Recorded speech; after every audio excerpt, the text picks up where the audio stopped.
And as we saw among them was the country Liberal Party Senator Jacinta Price. She spoke against the government's plan to abolish the cashless debit card and the Uluru Statement from the Heart.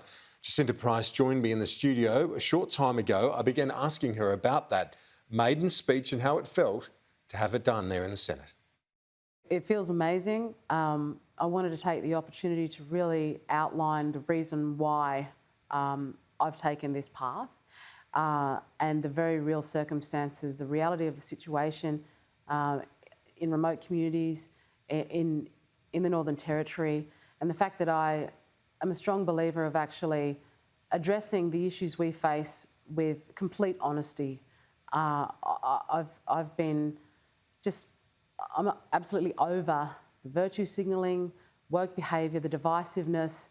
You know, it's time to knuckle down and actually get some work done and try and improve the lives of all Australians, but predominantly marginalised Australians. So if you can reiterate to our viewers that the key point in relation to the communities and the sort of violence and the treatment of the vulnerable that we're seeing. Well, I gave the example of the fact that just last week we had a 30-year-old mother shot and killed, her 2-month-old baby shot and killed. The perpetrator turned the gun on himself and took his own life. And we have very little outrage across the nation for this very traumatic domestic violence event that took place. In the same week, another Indigenous woman was killed by another Indigenous woman. And we have so much violence perpetrated, domestic and family violence, black-on-black violence in our communities that's just not spoken about because it's not the politically correct thing to do. And I've been fighting for many years to bring this to light, and this is what I talk about when we need to face our issues with, honesty, complete honesty, to uphold their rights, the victims' rights, and recognise them as Australian citizens like everybody else, regardless of their racial heritage. And your speech comes less than a fortnight after the end of the Stronger Futures legislation, or the sunset clause coming into effect, which basically means that a whole heap of dry communities are no longer dry. And it's having devastating effects, as we've seen from our colleague Matt Cunningham in the Northern Territory reporting. It's already having devastating impacts. It is having devastating impacts. We've seen in Abodolo in Alice Springs a 300% increase in sales as a result of the lifting of this legislation. And the fact that the federal Labor government are scrapping the cashless debit card along with this, it's going to create absolute mayhem, if not already creating mayhem. We don't need alcohol back out in vulnerable communities where previously, before the emergency response, we had experienced shocking rates of domestic and family violence. I mean, we still do. We experience the highest rates in the nation in terms of domestic violence. We've had member for Lingiari, Marion Scrimgeour, also point out her deep concern. The Labor member. The Labor member. Criticising the Territory Labor government for allowing this to unfold without putting any measures in place, without creating a transition, without consulting community members about this. And the community, so many members of our community, leaders, Indigenous organisations have been screaming out to this Territory government to not allow alcohol back out in communities. Are you concerned? A few elements to pick up on. The Territory Rights Bill that's been put to the Parliament.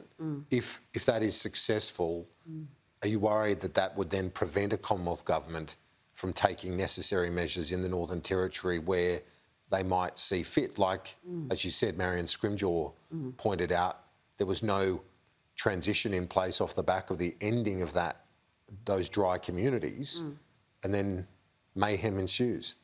Exactly. And as it stands right now, the federal government has the power to intervene, to put those measures back in place, even if it's just for another 12 months, 2 years, to then put a real plan together for vulnerable Indigenous Australians in terms of their relationship with alcohol in the Northern Territory.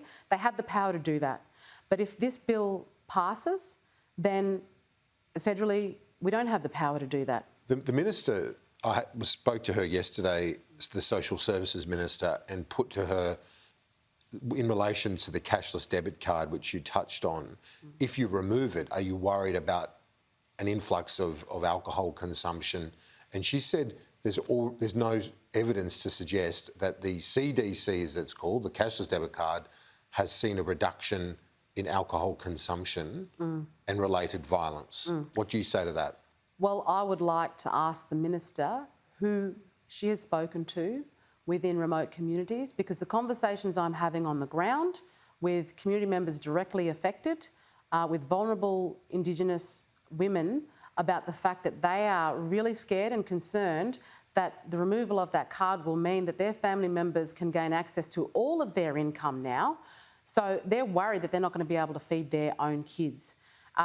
I would ask the minister if she's spoken to authorities who actually work in the area of domestic and family violence, in the area of child protection, to ask them whether they have seen how effectively the card has been in terms of reducing violence and acting as a protection for those vulnerable people. Because everyone that I've spoken to supports it.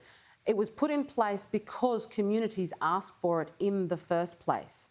So, as far as I'm concerned, they're ignoring the voices that they claim they want to bring to Parliament as a voice to Parliament, if you like. Do you see a scenario where members of the community will say something under pressure, maybe to a minister, but then privately will be of a very different view and they want these cards to remain? Does that happen? It happens all the time. It happens all the time when you've got vulnerable people who don't have a level of education where they can articulate to the broader community what they're truly feeling. There are a lot of people who speak under duress as well, or at times under threat of violence to speak the truth in a lot of these communities. And they're the voices we should be supporting. And whether it's private conversations, so we don't have to reveal their identity, for fear of reprisal, then they're the voices we need to support. And they're the voices that this government need to actually listen to. And finally, it seems like not as important as the issues we've been talking about, which are, of course, of enormous gravity, but this issue with Pauline Hanson walking out, what did you think of that? Look, I think... In protest, basically, it was in protest over the Welcome to Country ceremony. Yeah, it was in protest, and I think Pauline probably should have provided more context to it. I understand, her frustrations. I know a lot of Australians feel frustrated. I know a lot of Indigenous Australians feel frustrated with this this absolute saturation of, acknowledgement to country, welcome to country, all those sorts of things, which, they don't see as actually changing anything to improve the lives of marginalised Indigenous Australians. Sorry to interrupt, but don't Sure. you think that people are proud of the oldest continuing civilisation and they want to show that? Isn't that what it's all about? Oh, look, I'm sure they're proud. I think I mentioned it in my maiden speech. I've certainly had my fill of being symbolically acknowledged. It becomes so saturated that it feels like lip service.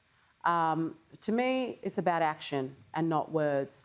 And I think there was an element in Pauline's frustrations that she feels similar. It's about action and not words. I know she cares for Indigenous Australians very deeply.